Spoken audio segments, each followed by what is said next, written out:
하나님의 말씀을 봉독하겠습니다.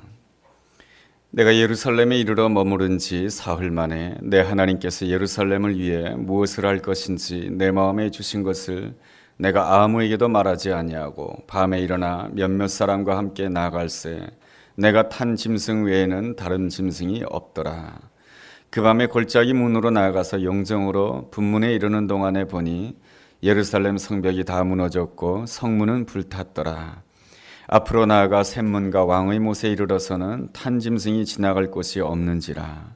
그 밤에 시내를 따라 올라가서 성벽을 살펴본 후에 돌아서 골짜기 문으로 들어와 돌아왔으나 방백들은 내가 어디 갔었으며 무엇을 하였는지 알지 못하였고 나도 그 일을 유다 사람들에게나 제사장들에게나 귀족들에게나 방백들에게나 그 외에 일하는 자들에게 알리지 아니하다가 후에 그들에게 이르기를 우리가 당한 공경은 너희도 보고 있는 바라. 예루살렘이 황폐하고 성문이 불탔으니 자 예루살렘 성을 건축하여 다시 수치를 당하지 말자 하고 또 그들에게 하나님의 선한 손이 나를 도우신 일과 왕이 내게 이른 말씀을 전하였더니 그들의 말이 일어나 건축하자 하고 모두 힘을 내어 이 선한 일을 하려 하매 호른 사람 산발락과 종이었던 암몬 사람 도비아와 아라비아 사람 게셈이 이 말을 듣고 우리를 업신여기고 우리를 비웃어 이르되 너희가 하는 일이 무엇이냐 너희가 왕을 배반하고자 하느냐 하기로 내가 그들에게 대답하여 이르되 하늘의 하나님이 우리를 형통하게 하시리니 그의 종들인 우리가 일어나 건축하려니와 오직 너희에게는 예루살렘에서 아무 기업도 없고 권리도 없고 기억되는 바도 없다 하였느니라. 한 가난한 젊은이가 교회에 나오면 선물을 준다라고 하는 이야기를 듣고 두어 달 동안 열심히 교회를 나왔습니다. 그런데 두 달이 지나도 교회에서 선물을 주지 않는 것이었습니다. 그래서 목사님을 찾아갔습니다. 목사님, 제가 교회 열심히 나왔는데 왜 선물을 주지 않는 것입니까? 라고 묻자 목사님께서 이렇게 대답합니다. 2년 동안 열심히 신앙생활하면 집사 드리겠습니다.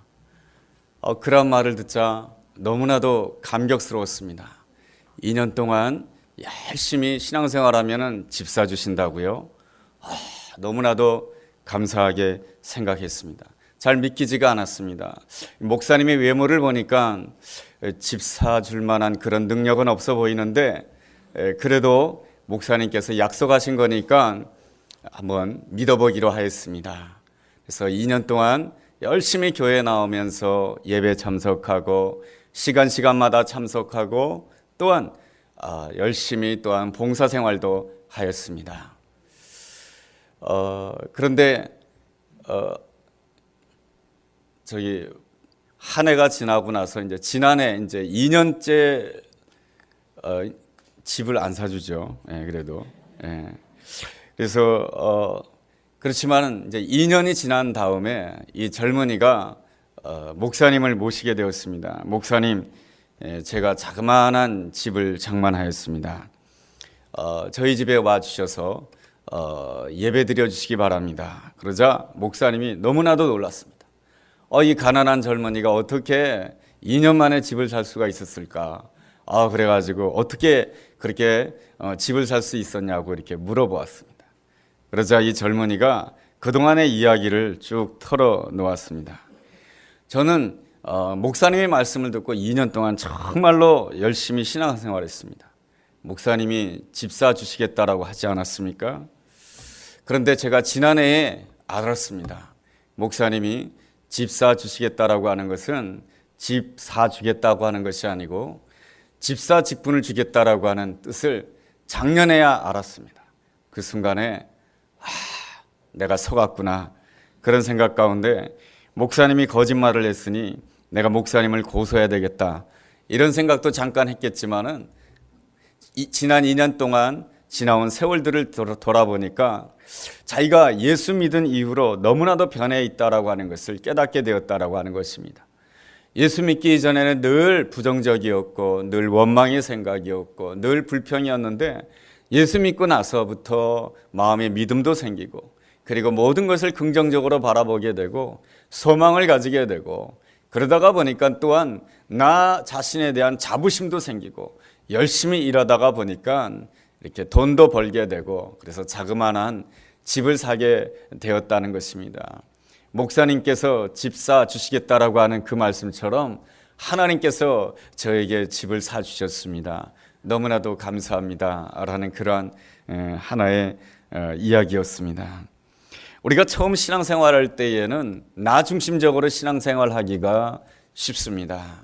나의 결핍 때문에 신앙생활하고요, 내가 모자라기 때문에 하나님께서 내가 원하는 것을 채워주지 아니할까 그렇게 기대하는 마음으로 신앙생활하게 되지만, 우리가 신앙생활을 하면서 하나님을 가까이 하면 가까이 할수록 변화되는 현상이 있습니다. 그것은 뭐냐면 내 뜻보다도 하나님의 뜻을 먼저 생각하는 사람이 된다라고 하는 것입니다. 남자가 여자가 서로 연애를 하게 되면 어떻게 됩니까? 내 뜻보다 상대방의 뜻을 더 먼저 생각하게 되는 것이죠. 그런 것처럼 우리가 하나님을 사랑하게 되면 내 뜻보다도 하나님의 뜻이 무엇일까 그것을 먼저 생각하게 됩니다. 그랬을 때 하나님께서 그에게 주시는 아름다운 약속이 있습니다. 그것이 뭐냐면 마태복음 6장 33절이 우리에게 약속을 주고 있습니다. 너희는 먼저 그의 나라와 그의 의를 구하라. 그리하면 그 모든 것들을 더해 주시겠다. 네가 걱정하고 네가 염려하는 그 모든 것 그 이상으로 더해 주시겠다라고 하는 것이 하나님께서 우리에게 이루시는 아름다운 약속인 줄로 믿습니다. 신앙생활의 핵심이 뭔지 아십니까? 무엇을 바라보느냐, 그것이 신앙생활의 핵심인 것입니다. 사람들은 다 이 바라보는 쪽으로 가게 되어 있습니다. 늘 부정적인 것을 바라보게 되면 부정적인 길로 가게 되어 있고, 늘 긍정적인 것을 바라보게 되면 긍정적인 길로 가게 되어 있는 것입니다. 사람들은 다 이 보는 것을 향해서 가게 되어 있습니다. 보지 못하는 곳을 향해서 갈 수는 없는 것입니다. 그러한 점에 있어서 어디를 바라보느냐라고 하는 것은 너무나도 중요한 문제이고, 이것은 믿음의 문제이기도 합니다. 창세기 13장 말씀에 보면은 아브라함과 조카 롯이 목초지 문제 때문에 헤어지는 사건이 일어나게 됩니다. 두 사람이 함께 살다가 헤어지게 되었을 때에 이 조카 롯은 무엇부터 먼저 보게 되냐면은 목초지부터 먼저 보게 됩니다. 목초지부터 먼저 보게 됨으로 인해서 소돔성을 향하여 가게 되고, 소돔성을 향하여 감으로 인하여서 롯은 결국에는 패망의 길로 가게 되는 안타까운 결말을 보게 됩니다. 반면에 아브라함은 목초지도 중요하였지만은 이 아브라함의 아름다운 점이라고 하는 것은 목초지보다 하나님을 먼저 바라보았다라고 하는 것입니다. 하나님을 먼저 바라보았기에 아브라함은 조카 롯을 향해서 이렇게 말을 할 수가 있었던 것입니다. 네가 우하면 나는 좌할 것이요 네가 좌하면 나는 우할 것이다 라고 하는 이러한 놀라운 고백을 하게 됩니다. 이렇게 먼저 하나님을 구하고 먼저 하나님을 바라보는 이 아브라함에게 하나님께서는 놀라운 약속의 말씀을 주십니다. 여러분, 하나님께서 누구에게 약속을 주시는 것입니까? 하나님을 먼저 바라보는 자에게 하나님께서 약속을 주신 줄로 믿습니다. 여러분, 예배당에 나올 때도 시간이 되었구나 해서 나오는 사람보다는 내가 주님을 먼저 구해야 되죠. 내가 세상의 그 어떠한 일보다 내가 먼저 하나님을 바라보기를 원합니다. 이 한 주를 시작하기 이전에 내가 먼저 하나님을 바라보기를 원합니다. 그 마음으로 예배당에 나오게 되면 하나님께서는 바로 예배를 통해서 반드시 우리에게 하나님의 음성을 들려줄 줄로 믿습니다. 하나님께서는 아브라함에게 먼저 하나님을 보는 아브라함에게 이러한 말씀을 주십니다. 너는 눈을 들어서 동서남북을 바라보아라. 내 눈에 들어오는 그 모든 것들을 내가 너에게 주겠다라고 약속해 주고 있습니다. 아브라함은 바로 하나님이 바라보는 것을 바라보는 자였던 것입니다. 나는 지금 어디를 바라보고 있습니까? 무엇을 바라보느냐라고 하는 것은 너무나도 중요한 문제인 것입니다. 조카 롯은 목초지를 바라봄으로 인하여서 패망의 길로 가고, 아브라함은 하나님을 먼저 바라봄으로 인하여서 생명의 길, 승리의 길로 갔습니다. 그러므로 무엇을 바라보느냐라고 하는 것은 우리의 생과 사의 문제와 직결된 문제라고 하는 것입니다. 그러한 점에 있어서 내가 오늘 무엇을 바라보고 있느냐, 그것은 대단히 중요한 것이죠. 우리가 어떤 사람을 바라보고 있습니다. 그 사람이 나에게 화를 내고 있습니다. 내가 지금 화난 얼굴을 보고 있느냐? 아니면 내 영으로 하나님을 바라보고 있느냐? 내 영으로 하나님을 바라보고 그 화난 얼굴을 바라보면 그 화난 얼굴 앞에서도 내가 웃을 수가 있는 거예요. 내가 오늘 무엇을 먼저 바라보고 있느냐? 하나님을 바라보고 있느냐? 아니면 나의 필요와 나의 문제와 사람을 먼저 바라보고 있느냐? 이것은 바로 내가 죽고 사느냐 이 문제와 아주 직결된 문제다라고 하는 것을 우리가 알아야 되는 것입니다. 오늘 성경 본문에 나와 있는 느헤미야 역시 바로 바라보는 데 있어서 성공한 사람인 것입니다. 느헤미야는 페르시아 궁전에서 술 맡은 관원이었습니다. 그렇다고 한다면 이 느헤미야가 바라볼 대상은 누구입니까? 페르시아 궁궐이고, 그리고 페르시아 궁궐에 있는 아닥사스다 왕 아니겠습니까? 그러나 이 느헤미야는 하나님을 바라보았습니다. 하나님을 바라보았기 때문에 하나님이 바라보는 것을 바라본 것입니다. 하나님께서 어디를 바라보았습니까? 페르시아 궁을 바라보았습니까? 아닙니다. 하나님께서 바라보신 것은 예루살렘이었던 것입니다. 그러기에 이 느헤미야는 예루살렘을 바라본 것입니다. 신앙의 사람은 언제나 하나님이 보는 것을 나도 볼 줄 알아야 되는 것입니다. 내 남편이 부족하다 할지라도 하나님께서 내 남편을 보고 있으면 나도 내 남편을 보아야 되는 것입니다. 내 자식이 못났다 할지라도 하나님께서 내 자녀를 바라보고 있으면 내가 내 자녀를 바라볼 줄 알아야 되는 것입니다.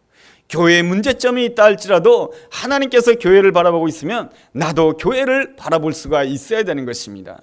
거기에서부터 하나님께서 우리와 함께 하시는 아름다운 역사가 시작되는 줄로 믿습니다. 느헤미야는 예루살렘 성을 바라보았습니다. 그 예루살렘 성의 형편은 어떠하였습니까? 느헤미야서 2장 13절과 14절에 보면 이러한 말씀이 있습니다. 예루살렘 성벽이 다 무너졌고 불탔다. 그리고 14절에 보니까 앞으로 나아가 샘문과 왕의 못에 이르러서는 탄 짐승이 지나갈 곳이 없는지라.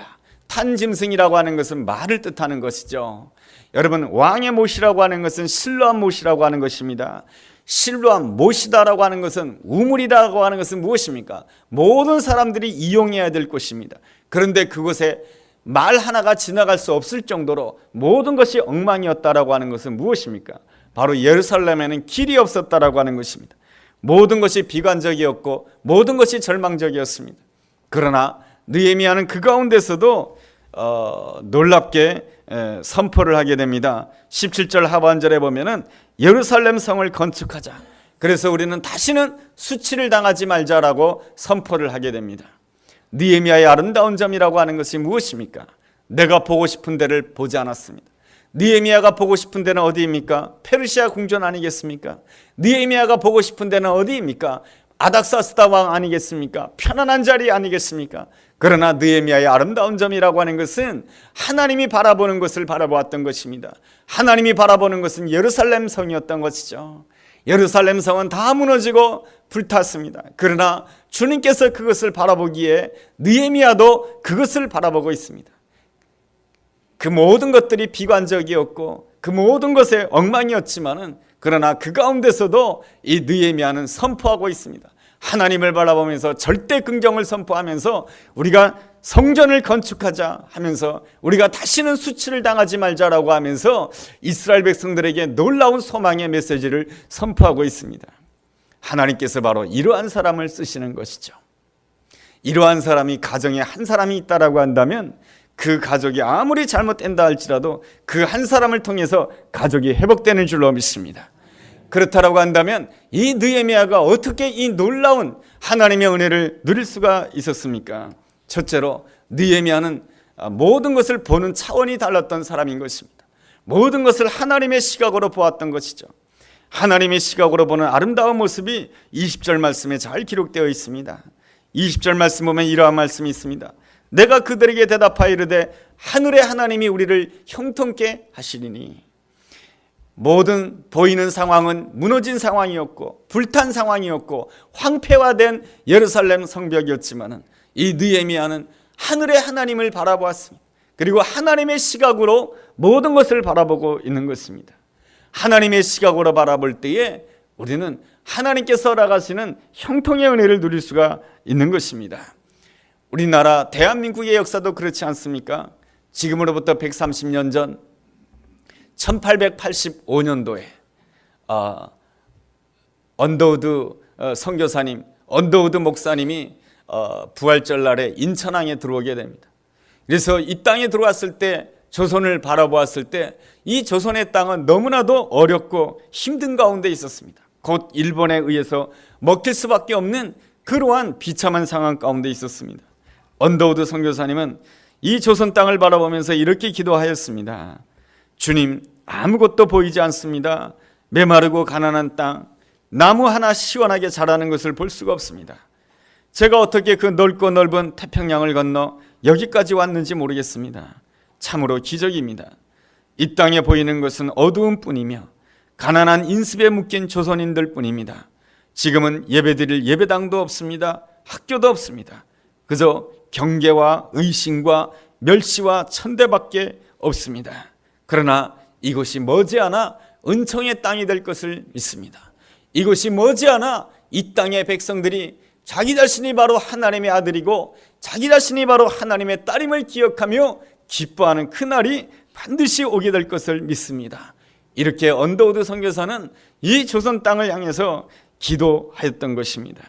누가 보아도 당시의 조선 땅은 척박한 땅이고 세계 열강에 의해서 먹잇감이 될 수밖에 없는 조선 땅이었지만 머지않은 그날에 이 땅이 은총의 땅이 될 것을 믿음으로 바라보았던 것입니다.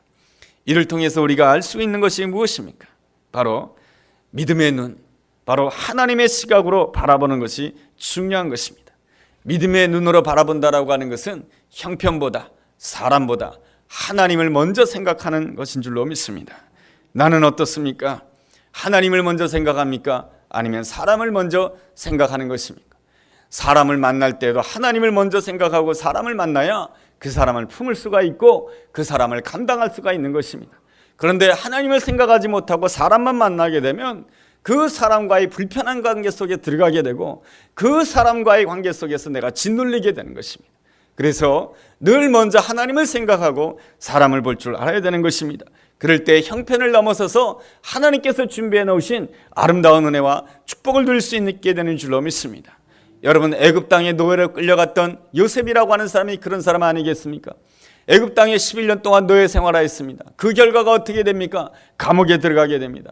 요셉은 정말로 정직하게 일하였고 충성되게 일하였지만은 그 결과는 감옥에 들어가는 것이었습니다. 요셉이 사람만 보았다라고 한다면 분노에 사로잡혔을 것입니다. 그렇다라고 한다면 하나님께서 예비해 놓으신 놀라운 은총을 누릴 수가 없게 되었던 것이죠. 그러나 이 요셉은 하늘의 하나님을 먼저 생각했던 것입니다. 그러기에 그는 감옥의 그 어려움을 극복하고 하나님께서 준비해 놓으신 형통의 은혜를 누리게 된 줄로 믿습니다. 이러한 형통의 은혜가 우리 삶 가운데 날마다 함께하게 되기를 주의 이름으로 축원합니다. 둘째로, 느헤미야는 참으로 겸손한 사람이었습니다. 느헤미야는 본래 페르시아 궁궐에서 술 맡은 관원이었기에 높은 관직을 가진 사람이었고 왕의 측근 중에 측근이었던 것입니다. 그러한 사람이 예루살렘에 오게 되자 그 예루살렘에서 터를 잡고 있었던 호론 사람 산발락과 그리고 암몬 사람 도비아가 이 사람으로 인하여 근심하게 됩니다. 여러분, 느헤미야서 2장 10절에 그러한 내용이 나와 있습니다. 호론 사람 산발락과 종이었던 암몬 사람 도비아가 이스라엘 자손을 흥하게 하려는 사람이 왔다함을 듣고 심히 근심합니다. 그 정도로 이 느헤미야는 아주 대단한 사람이었고 권력을 가진 사람이었고 재물을 가진 그러한 사람이었던 것입니다. 그럼에도 불구하고 이 느헤미야는 예루살렘에 도착하자마자 내가 이러한 사람이다라고 하는 것을 드러내지 아니하였습니다. 조용히 예루살렘에 와서 그가 제일 먼저 한 일이 무엇인지 아십니까? 예루살렘 성을 잘 둘러보았던 것입니다. 우리가 종종 어려움을 당하는 이유가 무엇입니까? 하나님의 뜻이 무엇인지 잘 모르고, 그리고 상대방의 형편이 무엇인지 모르고, 상대방의 생각이 무엇인지도 모르고, 내 생각이 앞서고 내 교만이 앞섬으로 인해서 내가 먼저 말하고 내가 먼저 행동함으로 인해서 실수하게 되는 것이고 실패하게 되는 것입니다. 우리가 모든 일을 할 때마다 겸손하게 접근할 필요가 있는 것입니다. 어떤 사람이 화를 내는 장면을 보았다라고 한다면 저 사람이 왜 화를 내었을까 먼저 생각해 볼 줄 아는 것이죠. 여러분, 스카펙이라고 하는 사람은 이렇게 말합니다. 생각이 게으른 것이 죄라고 말이죠. 생각이 게으른 것이 바로 교만이라고 말이죠. 하나님의 사람은 늘 하나님 앞에서 늘 생각을 부지런히 할 줄 알아야 되는 것입니다. 느헤미야는 예루살렘 성에 왔으면서 먼저 말하지 않았습니다. 먼저 지도자를 만나지 아니하였습니다. 예루살렘 성을 다 둘러보았습니다. 하나님께서는 이 예루살렘 성에 무너지고 이 회파된 것을 어떻게 건축하기를 원하실까 하면서 하나님의 뜻을 묻고 또한 자신의 형편을 생각하고 그 예루살렘에 살아가는 그 이스라엘 백성들의 마음이 어떤지를 잘 살펴보았던 것입니다. 그러기에 이 느헤미야가 하나님께서 준비한 대로 52일 만에 예루살렘 성벽을 잘 건축할 수가 있었던 것입니다. 어떤 집사님의 간증입니다. 이 집사님에게는 늘 아들이 우상이었습니다. 아들이 공부 잘하기를 원했고 아들이 잘 되기를 원했습니다. 그렇지만 아들은 어머니의 기대와는 다르게 자기 마음대로 행동하였고 빗나갔고 공부도 제대로 하지 아니하였습니다. 그래서 공부도 이렇게 사수만에 겨우 대학에 들어가게 됩니다. 대학 들어간 다음에 커다란 문제가 생기게 됩니다. 군대 들어가게 되었는데 군에서 휴가를 나왔다가 그만 여자친구와의 관계 속에서 그 여자친구가 임신을 하게 됩니다. 아들의 여자친구가 말이죠. 이 일로 인하여서 부부간에 큰 싸움이 나게 됩니다. 아버지는 대학 교수입니다. 그러다 보니까 아버지는 세상 사람들 보기에 창피하다라고 하는 것입니다. 도대체 당신은 자식 교육을 어떻게 시켰길래 이렇게 아들이 이렇게 엉망이 되도록 이렇게 놔뒀냐 하면서 야단을 치고, 그리고 그 부인은 그게 다 내 탓이냐 당신 탓이지 않느냐 뭐 이러면서 늘 다툼이 생겼던 것이죠. 그래서 집안의 분위기가 너무너무 나빠졌던 것입니다. 그런 가운데 집사님은 하나님 앞에 나아가서 기도하기 시작하였습니다. 하나님, 내가 어떻게 해야 됩니까? 이 아들을 어떻게 해야 됩니까? 하면서 기도하고 또 기도하는 가운데 하나님께서 자신의 마음 가운데 음성을 들려주시더라고 하는 것이죠. 그게 뭐냐면 너 자신의 십자가를 지고 나를 따르라고 하는 것이죠. 그랬을 때 하나님, 내가 지어야 될 십자가가 무엇입니까? 묵상하게 되면서 이렇게 결단을 하게 됩니다. 그 여자친구를 부르게 됩니다. 그리고 그 여자친구에게 권고를 하게 됩니다. 너는 절대로 생명을 낙태시켜서는 안 된다. 아이를 낳아야 된다. 그리고 그 아이를 낳게 되면 내가 책임지고 그 아이를 키우겠다라고 말해 주었습니다. 그리고 그 여자친구에게 잘 해 주었습니다. 잘 해주게 되었을 때 이렇게 아들이 매우 고마워했는데 그만 중간에 그 여자친구가 유산을 하게 됩니다. 이런 모든 사건을 겪게 되면서 아들이 죄책감을 가지게 됩니다. 이렇게 유산된 것이 다 이거 내 죄 때문에 그런가 보다. 하나님께서 나에게 진노하시는가 보다. 그러한 생각이 들면서 아들이 회개하기 시작하였고 어머니에게 돌아와서 이렇게 고백하게 됩니다. 어머니, 제가 잘못했습니다. 그리고 어머니 고맙습니다. 내 여자친구를 딸처럼 대해주신 거 너무나도 고맙습니다. 어머니, 이제부터 내 마음대로 살지 않을 것이며 어머니의 말씀에 따라서 내가 교회 잘 나갈 것이며 내가 신앙생활 열심히 하겠습니다라고 고백하였다는 것입니다. 이러한 과정을 보면서 이 집사님은 마지막으로 이렇게 자기의 글을 씁니다. 어떻게 글을 쓰냐면 우리의 가정은 누가 보기에도 완전한 가정이 아닙니다. 여러 가지로 부족함이 많고 못난 점이 많이 있지만 그럼에도 불구하고 하나님께서 우리 가정과 함께 하심으로 인해서 우리 가족들이 늘 말씀을 보며 말씀에 순종하면서 하나씩 아름다운 가정을 이루어 나가려고 합니다 라는 것입니다. 그 집사님은 내가 만약에 내 생각대로 내 감정을 폭발시켜서 아들에게 대했다라고 한다면 모든 것이 엉망이 되었겠지만 내 자신의 십자가를 지고 순종하게 되었을 때에 하나님께서 그렇게 인도해 주셨다라고 하는 것입니다. 참 쉽지 않은 결정이죠. 어려운 결정이죠. 내 힘으로는 할 수 없지만 하나님께서 함께 하실 때 그럴 수가 있는 것입니다. 느헤미야의 아름다운 점은 하나님 앞에서 겸손했다라고 하는 것입니다. 겸손하게 하나님의 때를 기다리면서 그 예루살렘 성문의 형편을 다 살펴보았다라고 하는 것입니다. 그러면서 그가 내린 결론이 있습니다. 그것이 뭡니까? 17절에 보면 이러한 결론이 있습니다. 후에 그들에게 이르기를 우리가 당한 곤경이다. 이 모든 예루살렘 성이 회파가 되고 예루살렘 성이 무너진 것은 우리가 당한 공경이다라고 하는 것입니다. 다시 말하면 무엇입니까? 이 모든 것은 바로 우리의 책임이며 바로 나의 책임이다라고 하는 것입니다. 여러분, 느헤미야가 어떤 사람입니까? 왕의 측근 중에 측근이었던 것입니다. 권력자였던 것이죠. 물질이 많은 사람이었던 것입니다. 그리고 예루살렘 성벽을 재건하기 위해서 모든 물질을 다 준비한 그러한 사람이었습니다. 느헤미야가 만약 교만했다라고 한다면 이렇게 했을 것입니다. 느헤미야를 비난했을 것입니다. 느헤미야는 나보다 먼저 가서 이 예루살렘 성을 똑바로 하지 못하고 이 예루살렘 성이 불타고 이 예루살렘이 무너지기까지 도대체 뭘 했느냐고 하면서 야단을 칠 수가 있었을 것이며, 에스라 제사장을 불러다 놓고 당신은 도대체 제사장으로서 무슨 일을 하였기에, 이 일을 똑바로 못하였기에 어쩌면 이 예루살렘 성이 무너지고 해파되도록 당신은 어떤 책임을 감당했냐 하면서 그에게 책임을 물으며, 그리고 또한 그에게 정죄하고 판단할 수가 있었을 것입니다. 만약에 느헤미야가 그렇게 했다라고 한다면 예루살렘에 있는 이스라엘 백성들의 마음은 다 분리되었을 것입니다.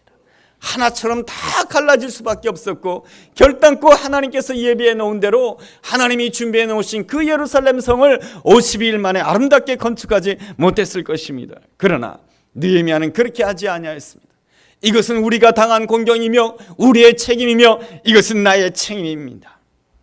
자녀가 잘못되었을 때 이거는 바로 당신 때문이에요. 당신 닮았기 때문이에요. 누구 닮긴 다 자기를 닮은 것이죠. 우리가 교회에 문제가 있을 때에도 이것은 바로 너 때문이다라고 생각한다라고 한다면 결단코 하나님께서는 그 사람을 통해서 역사하지 않는 것이죠. 이 모든 것이 우리가 당한 공경이며 우리의 책임이며 나의 책임이라고 하나님 앞에 고백할 때에 하나님께서는 그를 통해서 위대한 역사를 행하신 줄로 믿습니다. 셋째로, 느헤미야는 반대를 경험하였지만은 반대를 넘어서서 하나님의 일을 잘 감당하였던 것입니다. 여러분, 하나님의 귀한 일을 한다고 해서 모든 사람들이 칭찬해주고 축복해주는 것이 아닙니다. 여러분들이 열심히 기도한다고 해서 잘한다라고 말해주지 않습니다. 여러분들이 열심히 봉사한다고 해서 주변 사람들이 박수를 쳐주지 않습니다. 오히려 시기가 있고 질투가 있고 반대가 있는 것입니다. 느헤미야도 그랬습니다. 자기를 위해서 예루살렘 성에 온 것이 아니에요. 오직 하나님의 뜻을 구했기 때문에, 하나님을 바라보았기 때문에 예루살렘 성에 왔습니다. 그렇지만 그가 경험하는 것은 반대 세력이었던 것입니다. 그 반대 세력이 누구입니까? 19절에 있는 말씀처럼 호론 사람 산발랏이며 종이었던 암몬 사람 도비아이며 아라비아 사람 게셈인 것입니다. 이들은 이 느헤미야에게 무엇이라고 말합니까? 19절 맨 하반절에 보면은 이런 말씀이 있습니다. 너희가 왕을 배반하고자 하느냐? 무엇을 말하고 있습니까? 너희들이 바로 반역하고 있다라고 하는 것입니다. 여러분, 당시에 페르시아 왕정 시대 때의 제일 무서운 말이 무엇입니까? 반역자. 이것이 제일 무서운 말 아닙니까? 조선 왕조 시대 때의 제일 무서운 말이 무엇입니까? 반역한다는 말 아니겠습니까? 여러분, 반역하는 자에게 주어진 형벌이 무엇입니까? 조선 시대 때는 삼족이 멸하는 것이에요. 반역한다. 이 말이 제일 무서운 것이죠.